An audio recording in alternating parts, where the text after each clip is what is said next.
right, let's go with one question. Everyone chooses one question for one of your opponents. Ms. Williams, do you want to choose somebody to ask a question of? You can always pass, but I want to ask everybody. Well, who's your favorite Thorns player? What? Who's your favorite Thorns player? You know what? We decided we were going to only allow serious questions when we did this because it's a serious question. You didn't say that at the beginning. It's true, and I should have. Do you have another question you'd like to ask? So I'm going to frame this. I'm going to ask you, just because this is kind of an interesting question that hasn't come up previously. My partner's PI, when he was getting his PhD, one of the things that he said is there are 3 things that people do in life. They're parent, they partner, and they have a profession. I'm sorry, there are 3 things people do in life? Yeah. Okay. Parent, partner, or profession. And he told them, pick 2. Because you only really have the time and energy to pick 2. And I know that you're pretty heavily spread. How do you manage to juggle it?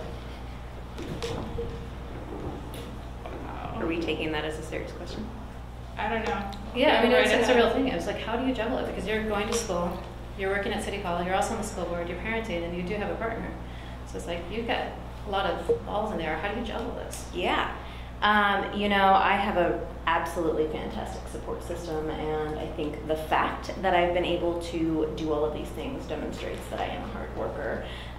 You know, I think that there are many successful parents who also put in time to their relationships and their profession. Would you like to choose somebody to ask a question? Yeah, I just want to articulate, I think,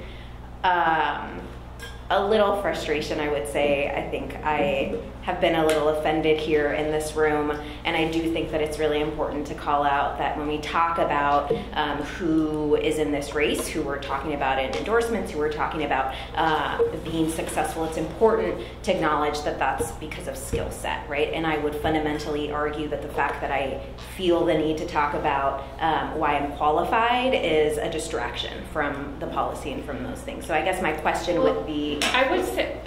Go ahead. I guess my question would be to you, you know, in terms, you know, this role is, you know, it's making sure that we do have the right equity analysis and making sure that we do have a good distribution of resources, that we're really looking at new leadership. And so my question would be, you know, what type of equity analysis would you use to make sure that we're being thoughtful about our workforce and about the services that the city is providing? Well, I think one of the things that, and I'm assuming this one's for me. Yep. Yes. Yeah. So I think one of the things that has been a frustration for me is that it wasn't necessarily a question about looking at every candidate and looking at competence and knowledge about the city. That wasn't really a big question. So when I look at the city, yeah, I'm pretty immersed in the city and the city bureaus. I serve on a lot of committees, and so the equity question is a real question, and it's a valid question. And it comes down to distribution of resources and how we do that through the budget advisory process. But yeah, I think that was one of the frustrations that I have with this race as well, is that people weren't looking at it in terms of how much do people actually know about the city bureaus and what are they bringing to the table.